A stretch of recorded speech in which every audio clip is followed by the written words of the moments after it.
இன்றே டவுன்லோட் செய்து உங்கள் ஃபேவரட் ஷோக்களை என்ஜாய் பண்ணுங்க. திரு, நான் இவ்வளவு சந்தோஷமா இருக்கேன் தெரியுமா? உன்னோட சந்தோஷத்தை தான் உன் முகத்துல, உன் சிரிப்புல, உன் வெக்கத்துல பாக்குறேன்னு. ஓ, சாருக்கு அவ்வளவு தூரம் என் சந்தோஷம் தெரியுதா?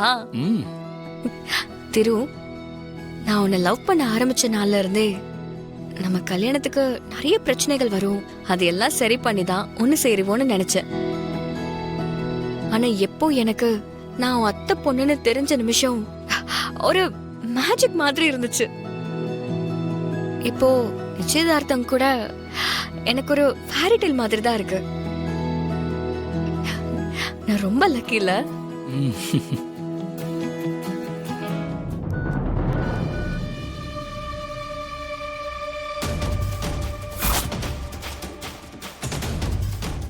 கவிதா, நான் சொல்றது அமைதியா எந்த ரியாக்ஷன் காட்டாம கேள.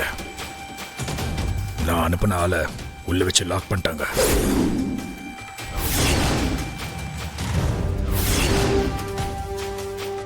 நீ என்ன பண்ணுவேன்னு தெரியாது. எப்படியாவது அவனை நீ அங்கிருந்து தப்பிக்க வச்சாகணும், இல்லைனா நம்ப மாட்டிப்போம்.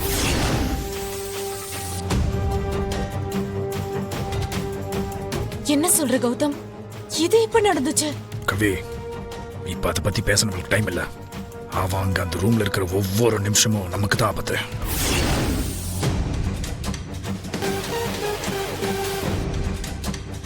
புரியுதுங்க. அவன் எந்த ரூம்ல இருக்கான் தெரியல. அவ அதை சொல்ல வரதுக்குள்ள சிக்னல் கட் ஆகி போன் லைன் டிஸ்கனெக்ட் ஆயிடுச்சு. அதுக்கப்புறம் அவனை என்னால ரீச்சே பண்ண முடியல. முதல்ல அவன் எங்க இருக்கான்னு தேடி கண்டுபிடி. ஓகேங்க. யார் அவனை வச்சு லாக் பண்ணாங்கன்னு சொன்னீங்க? அவனை ரூம்ல வச்சு பூட்டினது ஒரு பொண்ணுன்னு தான் சொன்னாங்க. எனக்கு என்னமோ அந்த மகா மேலதான் சந்தேகமா இருக்கு. கண்டிப்பா அவ தான் பண்ணிருப்பா.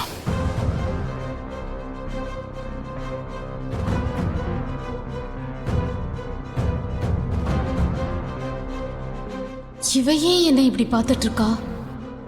கௌதமோட ஆளை இவ லாக் பண்ணிருக்கவும் வாய்ப்பு இருக்கா?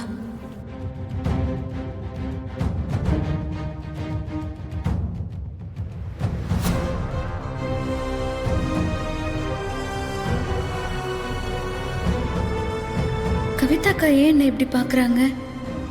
சரி கௌதம், நான் போய் பாக்குறேன். ஆனா எந்த ரூம்குள்ள அவன் இருக்கான்னு எப்படி கண்டுபிடிக்க போறேன்னு தெரியல. அவனை இப்படி அடிச்சிருக்கிற விஷயம் தெருவுக்கு தெரிஞ்சா அது நமக்கு பெரிய பிரச்சனையாயிடும் கௌதம்.